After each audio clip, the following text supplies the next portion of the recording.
Let me tell you about my aunt, the self-proclaimed queen of our family. She is the kind of person who makes you wonder how someone so unpleasant could possibly be related to you. I've had to deal with her my entire life, and trust me, it's been a special kind of torture. When I was a kid in a small Midwestern town, family gatherings were a big deal. My parents always stressed the importance of staying close with relatives, which meant frequent visits to my aunt's house. She acted like she was better than everyone, especially us kids. We weren't allowed to sit on her couches, use her bathroom, or talk unless she spoke to us first. At family get-togethers, she made sure the kids ate outside or in the garage, even in the winter, just so she wouldn't have to hear us. My aunt had this bizarre habit of playing favorites among the family members, but the position of favorite rotated faster than the seasons. One month my cousin would be the golden child, receiving gifts and praise, and the next month they'd be practically disowned because they didn't compliment her new haircut enthusiastically enough. Everyone walked on eggshells around her, afraid of becoming her next target. She was nasty when it came to anyone who wasn't exactly like her, meaning white, middle class, and born in our small town. Her comments about my biracial cousins were disgusting, and she'd make no effort to hide her disdain for my uncle's second wife who had immigrated from the Philippines. I managed to escape much of her toxicity when I left for college, limiting our interactions to major holidays and occasional family gatherings. But last summer, I couldn't avoid her when our extended family decided to have a big reunion to celebrate my grandparents' 60th wedding anniversary. The reunion was set to be a 3-day event at a rented lakeside property. My parents had asked me to help coordinate since I had experience planning events for my job. I was genuinely excited to see everyone. Well, almost everyone. 2 weeks before the reunion, I received a call from my aunt. She immediately launched into a discussion about sleeping arrangements, declaring that she would be taking the master suite in the main house. When I explained that my grandparents would be staying there since it was their anniversary celebration, she became indignant. She dismissed my reasoning, claiming that my grandparents wouldn't appreciate it like she would, suggesting they take a smaller room instead. She mentioned her back problems, needing a proper mattress, and emphasized her status as the oldest daughter. I had to take a deep breath to maintain my patience. I explained that the arrangements had already been decided, with my grandparents in the master suite and her in the blue room on the second floor, which had its own bathroom and a queen bed. She responded with outrage, claimed she had contributed the most to the family, and hung up before I could say anything else.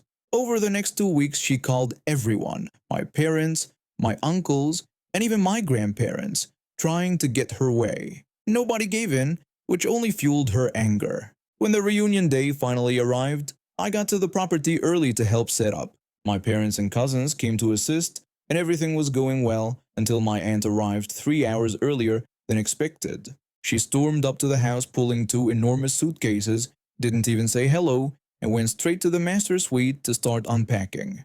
My dad noticed and went to confront her. He questioned what she was doing, reminding her the room was for my grandparents.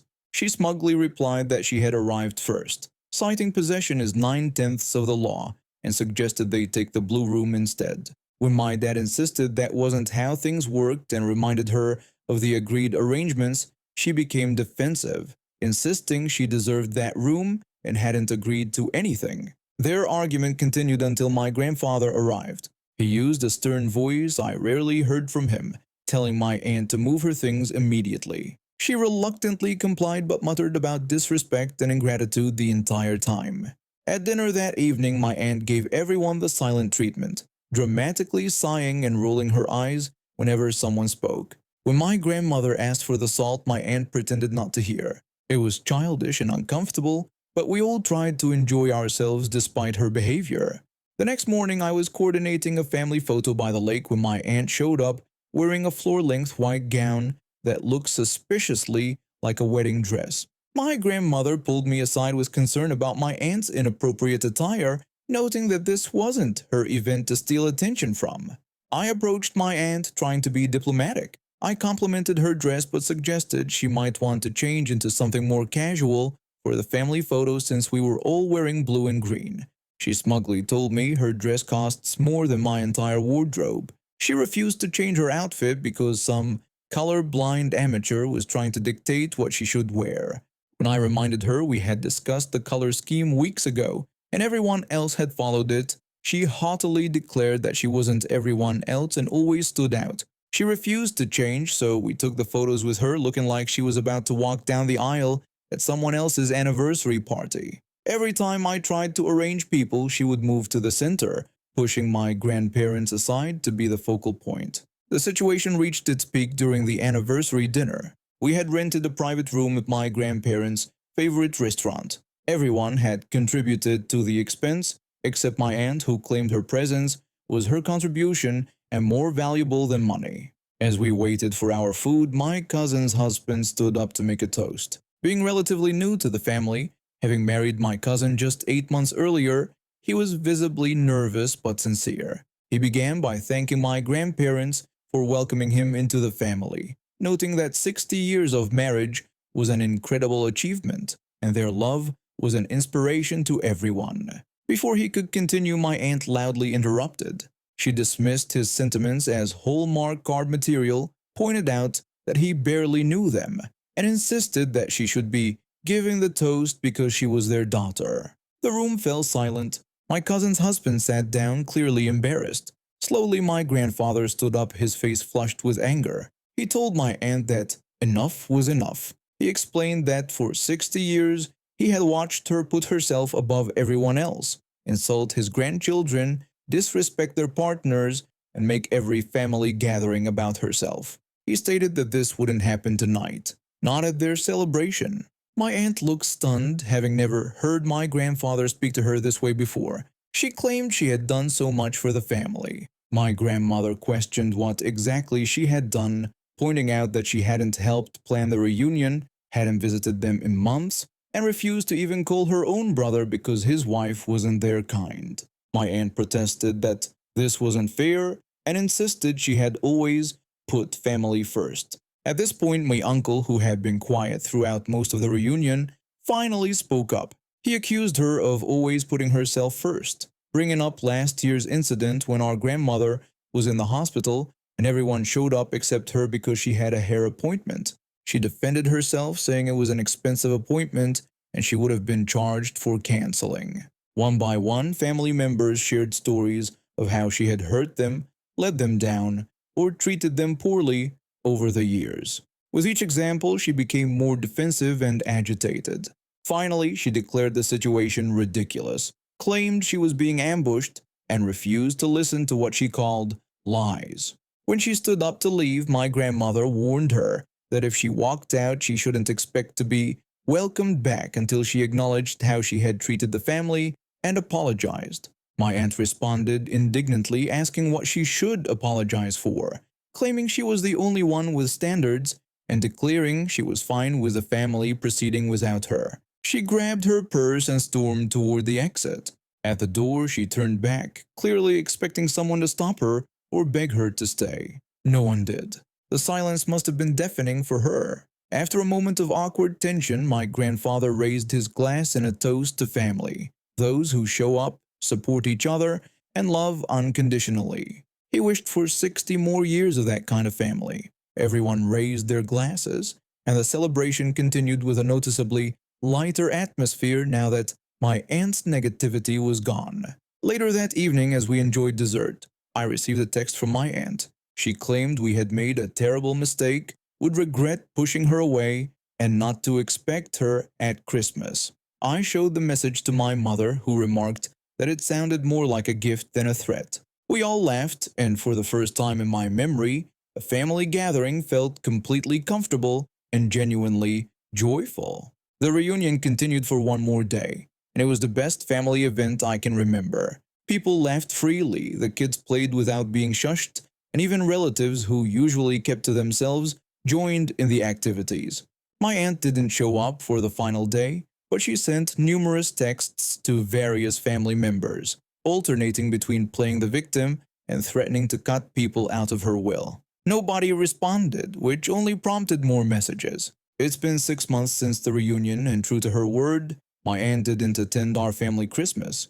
Instead of her usual dramatic performance stealing focus from the holiday, we had a peaceful celebration filled with genuine warmth. My grandparents seemed decades younger without the stress of mediating her behavior. The family group chat has been buzzing with plans for the next gathering, a summer barbecue at my uncle's place. For the first time, nobody is anxiously wondering how to manage my aunt's demands or tantrums. We're just looking forward to being together.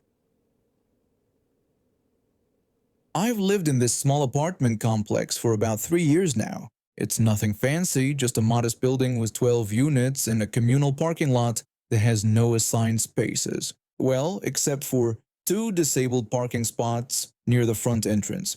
I've always liked the place because most of my neighbors are decent folks who mind their own business. That is, until I had the misfortune of crossing paths with one woman who moved in about 6 months ago. I work as a bartender at a local restaurant, which means I often come home late. My wife works regular hours as an elementary school teacher, so we don't get to spend as much time together as we'd like. That's why her birthday is always a big deal for us. This year, she wanted to go out clubbing with her best friend from college, who lives about an hour away. My wife's friend has multiple sclerosis. She can walk, but long distances are difficult for her, especially when she's having a flare-up. That's why she has a legitimate handicap parking permit that hangs from her rearview mirror. I've always made sure to respect those spots myself, even if I'm just running in for a minute. The day of my wife's birthday started out perfectly. I had the day off and made her favorite breakfast. We spent the afternoon together, and then her friend called to say she was on her way. Unfortunately, while she was driving over, a storm knocked down a huge oak tree in our parking lot. Maintenance was already working on clearing it, but the fallen tree blocked off about half the available spaces. When my wife's friend arrived, she drove around looking for a spot, but the only accessible ones were the two disabled parking spaces. She pulled into one of them, making sure her handicap tag was clearly visible. When she came up to our apartment, she seemed worried. She asked me if it was okay that she had parked in one of the disabled spots since the parking situation was such a mess. I reassured her that it was completely fine since she had a valid permit, and that's exactly what those spots are for. I explained that there was only one other resident who used them, and since there were two spots, it shouldn't be a problem. We got ready for the night out, and my wife was excited about celebrating her birthday. Right before we left, I went down to warm up my car. That's when I noticed something strange. A car had parked directly behind my wife's friend's car, blocking her in completely. What made it even more bizarre was that the second disabled spot was completely empty. I immediately recognized the car as belonging to a woman who lived on the first floor. She was relatively new to the building and had a reputation for being difficult. I'd had a few unpleasant elevator rides with her where she complained about everything from the landscaping to the hallway lighting. I went straight to the apartment manager's office to report the situation. I told him that someone had blocked in our friend's car, even though she was parked legally in the disabled spot with her permit displayed.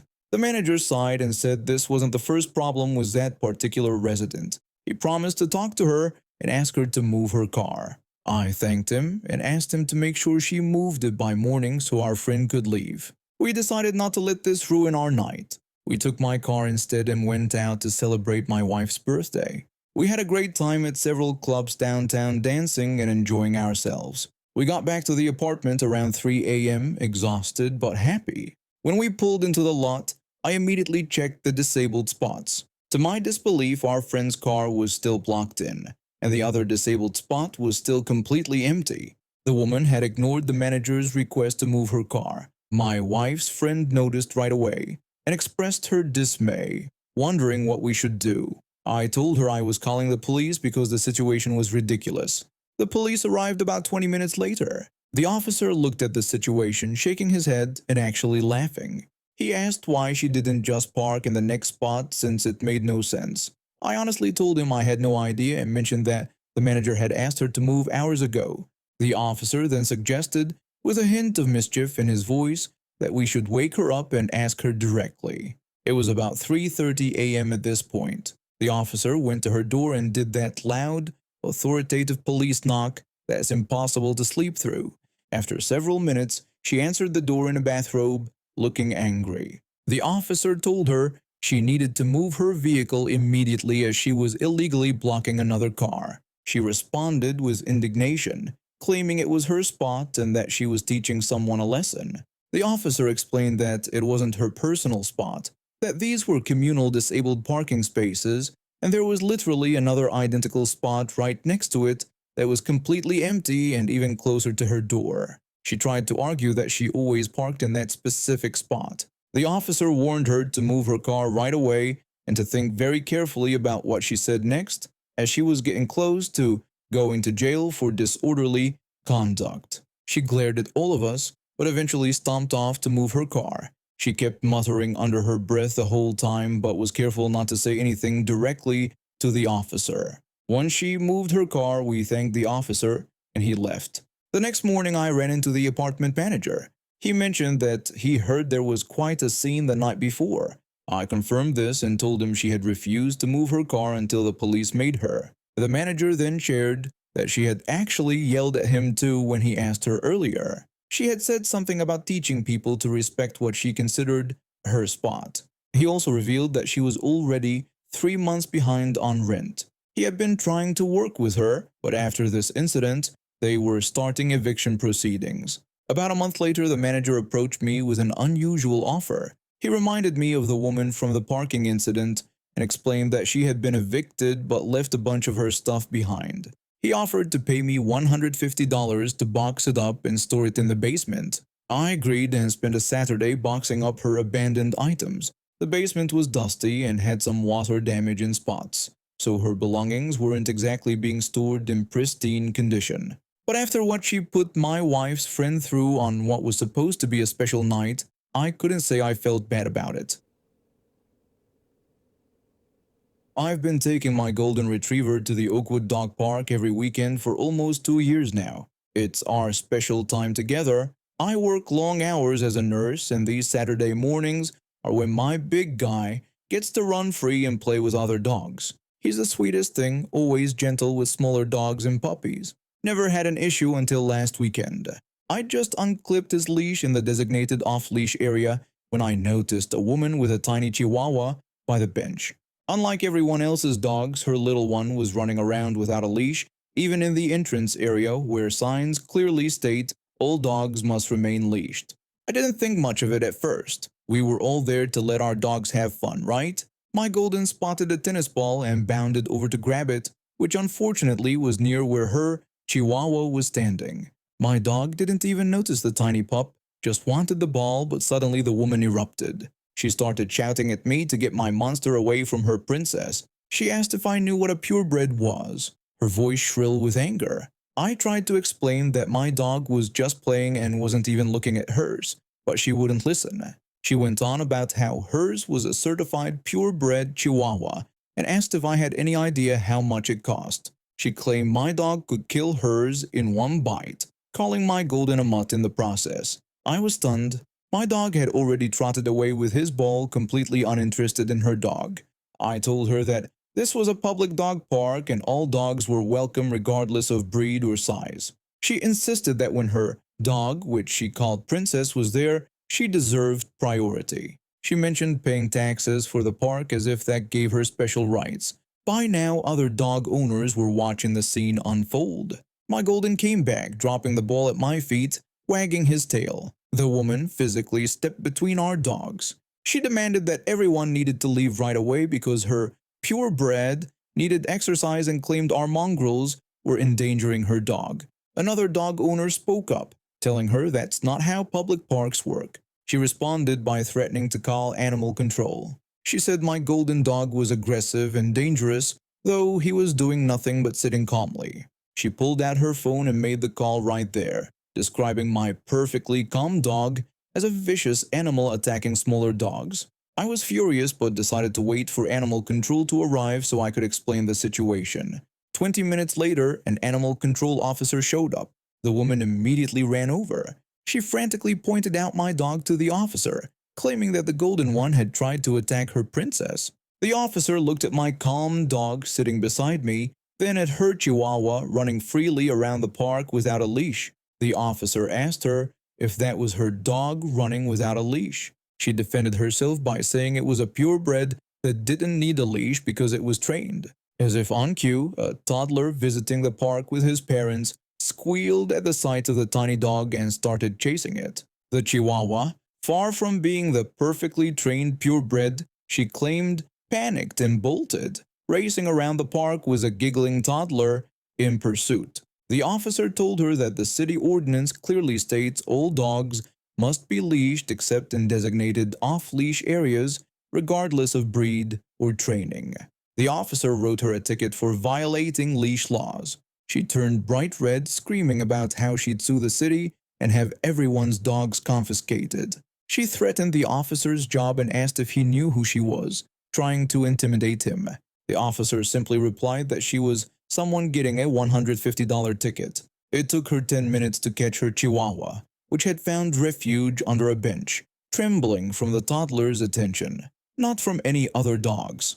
An elderly man with a poodle walked over to me. He told me he'd been coming to the park for a very long time, and that was the best entertainment he'd seen. He added that my dog was a good boy. My golden just wagged his tail, completely oblivious to the drama he'd supposedly caused. We've been back twice since then, and thankfully, there's been no sign of the purebred princess or her owner.